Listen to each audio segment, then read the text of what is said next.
Okay, it's about 9 months after my dedication. I began seeing demons on my altar at home. And later on, I heard Satan. I heard his voice. And he told me to be confident in myself. Because I was basically in a lot of, being influenced like online and that. I was listening to a lot of like, what other people are saying and stuff that really aren't Satanists or something like that. And not what I knew in my heart, my own experiences. And I find that a lot of our own people in Joy of Satan, our members, aren't confident enough. You have an experience or something. Just because somebody else may not understand that experience, or may not have had an experience like that, or can't comprehend an experience like that, that does not make you wrong. That does not make you, you have to have confidence in yourself, your experiences. What have you experienced as an individual?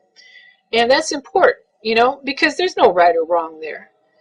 But anyway, I saw Satan. It was probably in May the following year. So, I mean, a lot of people are impatient and they expect Satan to just appear to them. I was surprised because I never thought I'd see him. I never expected to see him, but I've worked very hard for him, and he's always been supportive of me. As I was going through trying times, he was there for me every day, and that says a lot. He's really a wonderful God, and this is not an easy path, okay? I mean, this isn't, the Christians are the biggest liars in the world. Of course, we know that, but they talk about, the road to hell is broad, type of deal, or, this type of thing. It really isn't. We're discriminated against, and all kinds of different things. We don't have any, we have very little support. One thing really upset me is a while ago, a few years ago, I read about a man who was a Satanist, and out of fear and out of pressure from his family before he died, he turned to that filthy Nazarene. And I mean, that man had no support. He had nobody to turn to. And of course, these Christians, they score another point, when one of our people accepts their lies out of extreme pressure. A lot of our people, I noticed, being having psychic experiences where they're feeling uneasy, or they're doubting, their Satanism, or they feel fear, that type of thing. Some Christian or a group of Christians is obviously praying for them. I caught several praying for me. I'm psychic, okay? I was born psychic, and I've always been open. I'm a natural medium, and that, it's one of the things Satan has written through me. I asked him to. Says, anytime, Father, you want to, write or speak through me, I'm here. That's what I'm here for you. But I can pick up other things too, and like these Christians and that. And I caught several of them praying for me, and I got up in their face about it. And I said, "Were you praying for me?"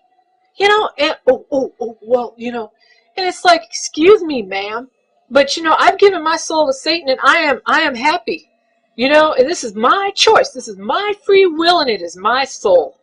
And, usually, I mean, you confront them enough, they're going to stop. They don't have the spiritual openness to where they can figure something like that out, type of deal. I mean, how would they like it if we were continually dogging them, that type of thing? And eventually, it's probably going to happen because we are rapidly growing and we're gaining power. I mean, to the point where everything, they're going to realize that they're living a lie. And, nobody needs to be, we don't push our religion on anybody, or try to psychically coerce somebody into accepting Satan. That's wrong. But I'm talking about, down the road, they're going to realize that they've been living a lie, and all their foundation, their support structures, the rug's going to be pulled out from under them.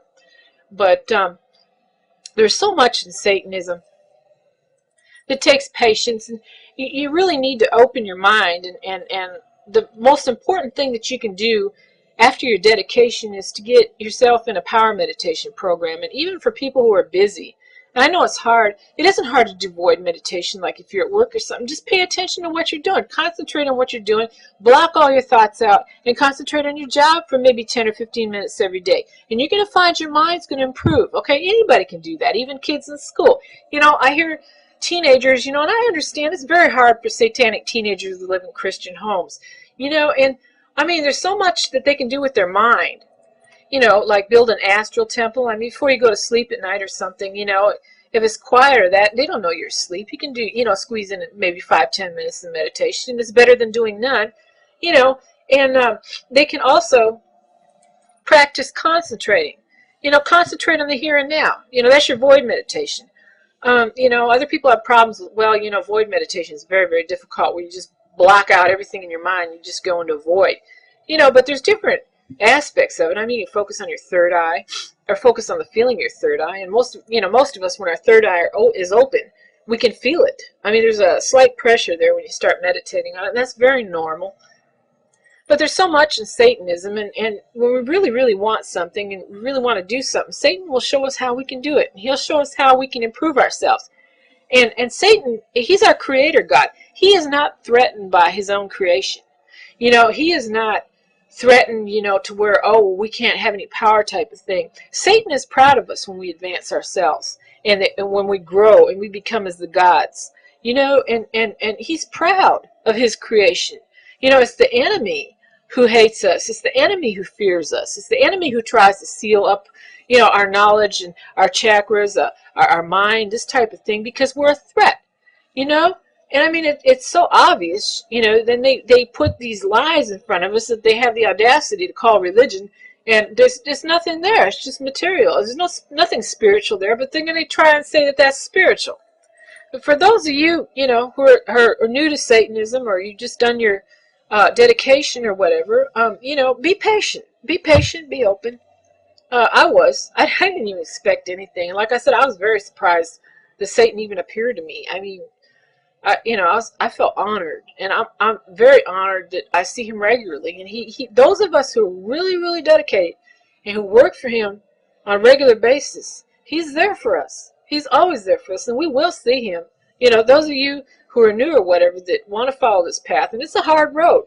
You know, like I said, we're discriminated against. We don't have the support, you know. I mean, we do now a little bit in the groups and that. But we don't have you know, in every town where we can go to a satanic temple, you know. And a basic satanic temple should be a place of learning. And also, you know, where we, you know, do group meditations and type of thing like that, as well as rituals. But, you know, rituals to Satan, to honor Satan. But, I mean, we have a hard road. The road to hell is very hard in a lot of ways. We're expected to advance ourselves. You know, with the other right-hand path religions, they basically teach abstinence.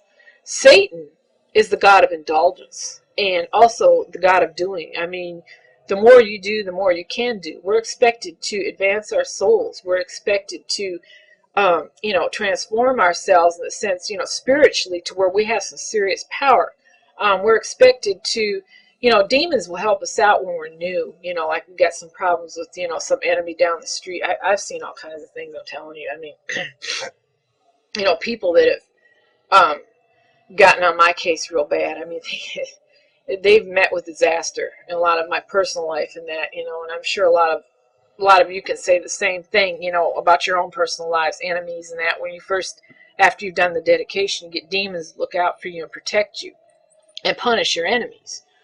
But a lot of it, you know, we're expected, you know, as we evolve in power, we're expected to handle a lot of things on our own.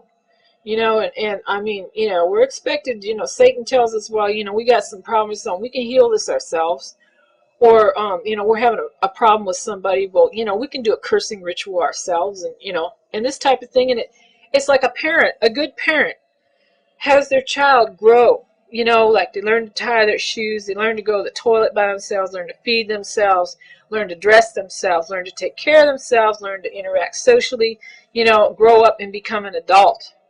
Okay, you know, and it's like Christianity, that thing or whatever they call God, keeps his deluded ones in cages. They never advance and they never evolve. But Satan is, you know, he's our father, he's a good parent to us. And, you know, we're expected to evolve spiritually. And this is something new for a lot of people. But in closing here, power meditation is very important. And just even doing a little bit every day is better than doing nothing. And hail Satan.